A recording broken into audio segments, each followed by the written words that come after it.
property of the Atlas Corporation. But you, you belong to me.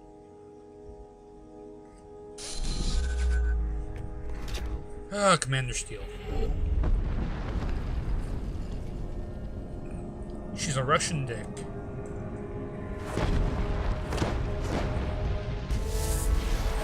He works!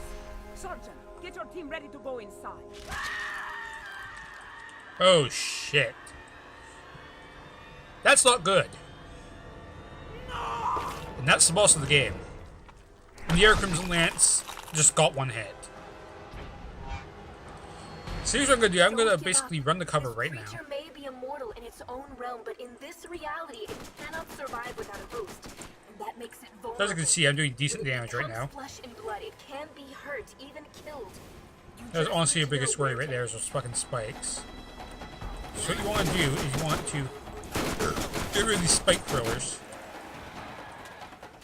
if possible, before you die. What you do is you aim for the purple parts. Purple parts are the weaknesses.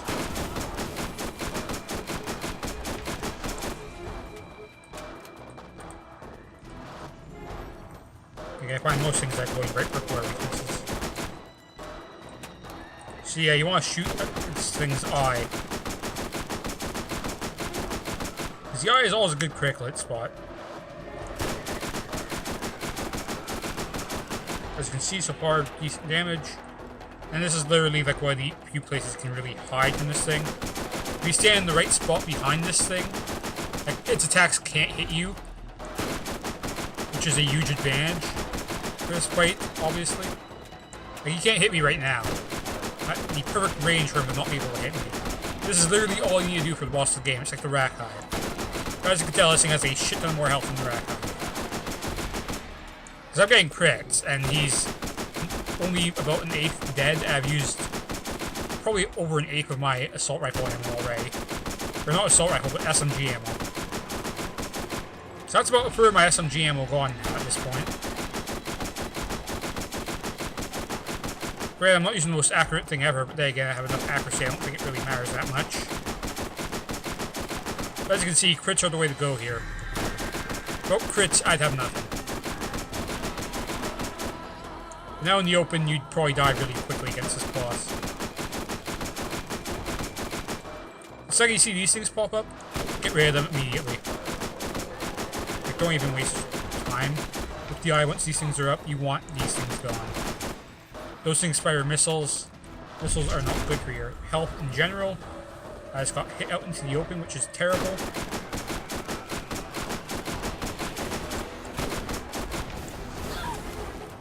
I'm low on health now because I got hit out into the open, obviously. And if I can get rid of this last one, I think I'm basically safe for the time being. I'm clearly not in the right area because I'm still getting hit by his ground pound attack, but that's basically a trick to it.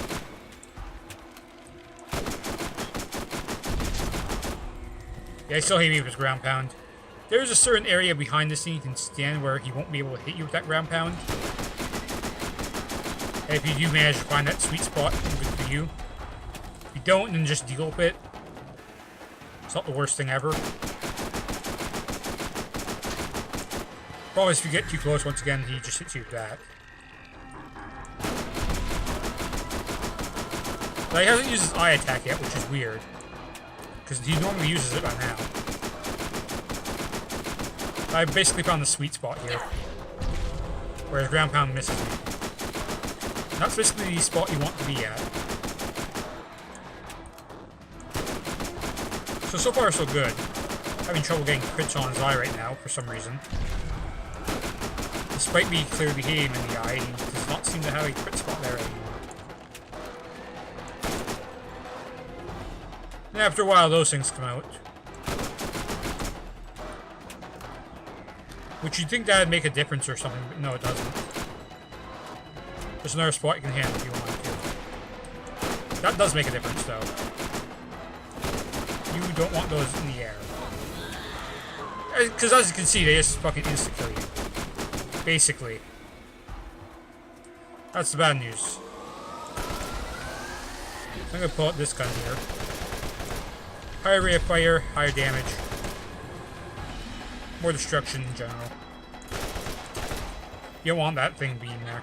So I'm just gonna use this gun instead for now because look at the damage this thing's doing. Now he's using the eye attack. If you stay in the exact right spot, you can actually avoid his eye attack while still hitting him. Problem is, you might get hit by his round pound then. There's a very, very specific spot you need to find in order to make best use of this. You really want to avoid the eye attack, because the eye will hurt you quite a bit if you stand in the light. Which is why you need to use these pillars. Well, the ground pound's kind of annoying, but in all honesty, you can get around the ground pound. The eye attack, there's no getting around that, it's just bad. Right when he opens his eye wide, you really get him right in that corner spot. So basically, while his things are down, you just want to completely lay into him with whatever ammo you happen to have.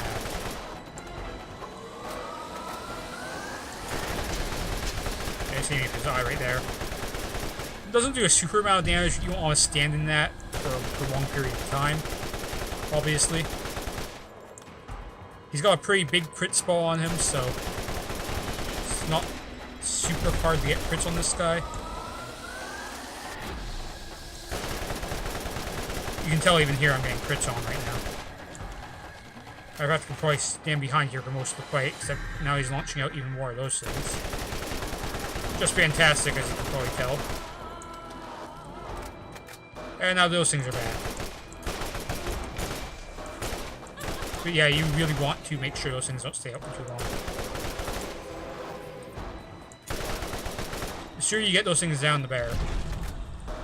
That's just the honest truth.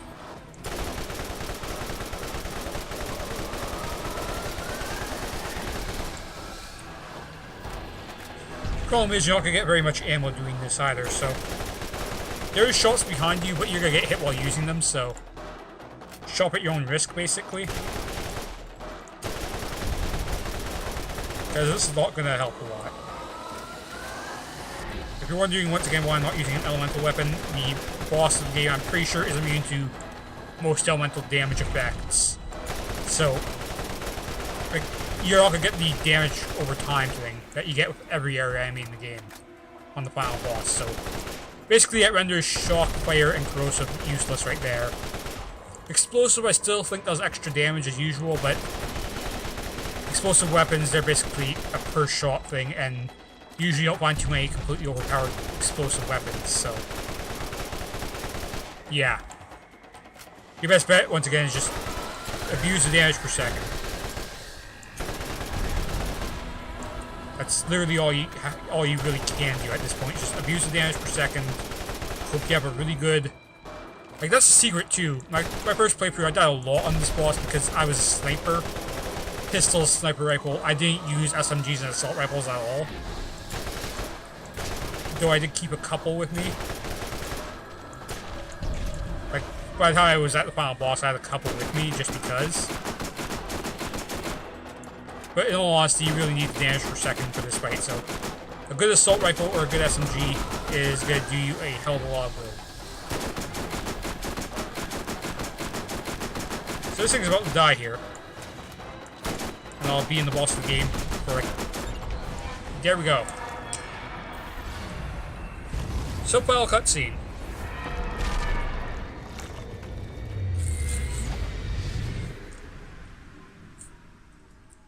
Yep. You opened the vault! I'm sorry I couldn't warn you about what was in it. But for you to be there to stop it, it couldn't have unfolded any other way. You did well, and your actions haven't gone unrewarded. The key won't open the vault for another 200 years, but I'm sure Tannis will pay you quite the fortune for it. Now go. I'll be watching. She's like fucking AI. In a Hyperion satellite, watching Pandora.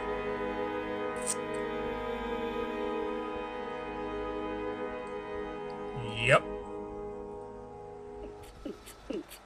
Ooh, And this get me out. stupid as hell ending. Oh, come on, get down.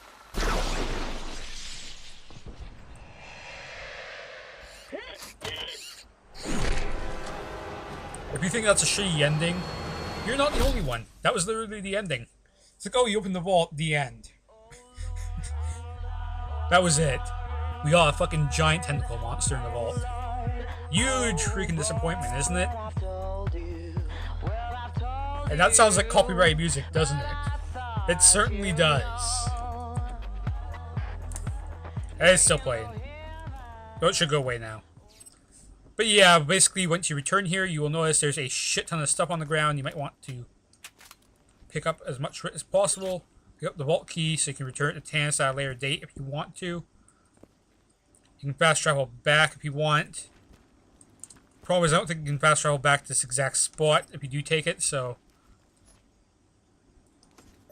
if you run out of space to pick stuff up, you're going to need to make a couple trips. I think some will actually get stuck under this table sometimes too, so be aware of that. Now, unfortunately, it doesn't seem like the boss of the games dropped any oranges or anything that I can tell. Sometimes stuff gets stuck under this table. It's weird. I know you can't walk that way or anything. So yeah, I don't see anything else on the ground, so I think that was it. Didn't even get any really good loot for that. My first time killing it with Lilith, I think I got that pistol that had like the ammo regen. But yeah, I basically wasted like a full assault rifle clip and most of my SMG clip on that boss. That's why I wanted to make sure I was stocked up on ammo. So yeah, basically that's the end of the game.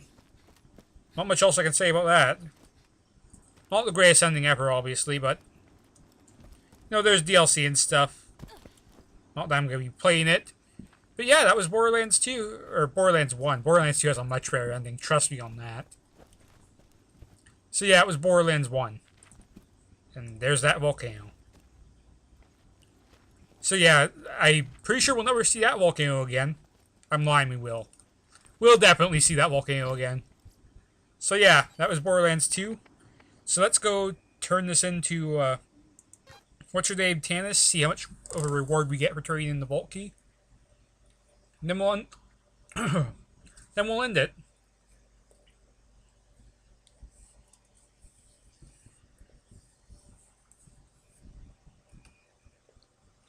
Anytime you want to load game. So yeah, like I was saying, I hope you guys enjoyed my playthrough of this. I kind of rushed it towards the end, like the last session. I really just rushed through stuff, stopped caring about killing enemies. So I think you'll probably be able to see one of the benefits of being in the game here soon. As soon as I get to the catch a ride. This is the catch a ride? Yes, it is. I got a fucking rack on me or something. Whatever. We'll go turn this into Tannis. And for some reason it's still over here. But you're going to probably witness here one of the main perks of being in the game, if I can find a spider ant. They're all level 50 now. Everything in the game has scaled up to your level. Once you beat in the game twice, everything scales up to level 50. Makes it a lot harder to get the achievements if you haven't gotten them already, so basically what you want to do is, if you're going for the achievements, make sure you get them before the end you beat the game twice. Because once everything scales up to level 50, it's going to be a real pain. It's a lot easier to kill shit, basically, when it's like still like 20 levels lower than you are. You get the point. Burp City. Whatever. Should have chugged that whole can of pop during that recording. Sup, Tannis? Well, I should have experience for the didn't need. I got some money, which I also didn't need because if you check my money counter, it's maxed out. So what achievements do I have left in this game anyway?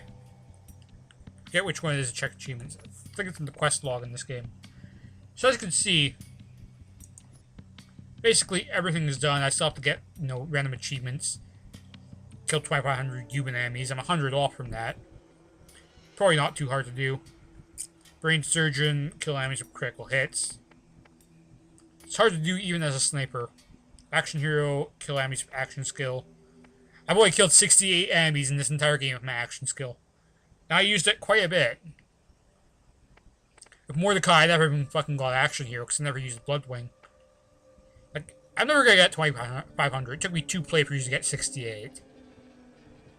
But as you can tell, like, I've only, like, hit half the requirement for killing this amount of enemies. Like, it would take forever to get these achievements. These are all, like, multiplayer things. Skags, which we haven't killed since the beginning of the game, basically. Spider Ants, which no one likes killing. Rack, which I don't know how they expect you to kill that many Rack in the game unless you sit there and fight the Rack hive forever. Guardians. Yeah, I've only killed 52. I was actually expecting me to get that. And, like, all of this is XP bonuses. I don't need the XP bonuses. There's no point to the XP bonus. I'm max level. There's no point to doing any of this. Killing stuff with melee. Pretty ridiculous.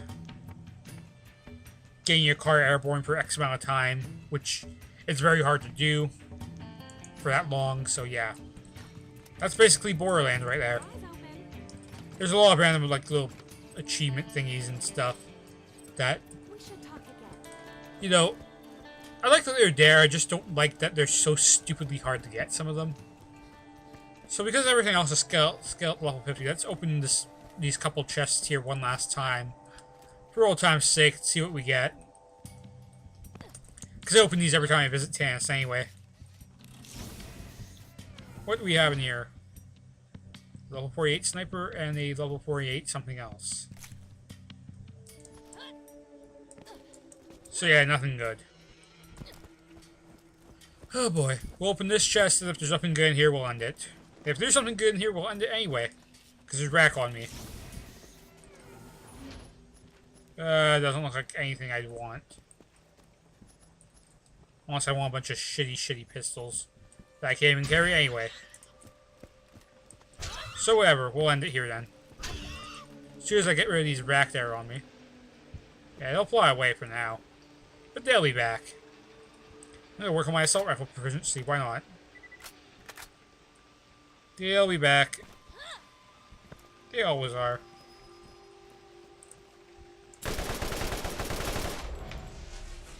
Told ya. I like this assault rifle. Yarwin's coming back for me now. He'll find me eventually. Ah, fuck it. Tired of waiting. So yeah, it was Borderlands. Hope you guys enjoyed as usual. If you did enjoy, you can leave whatever. But yeah, my first time playing through this, I heard this game had a shitty ending. And I was like, wow, that is a pretty shitty ending when I saw it. Not the worst ending ever. The worst ending ever, I'd have to say, at this current moment, the worst ending that I've ever witnessed in a video game. Like, the Borderlands ending was pretty shitty. Like, I played a lot of games.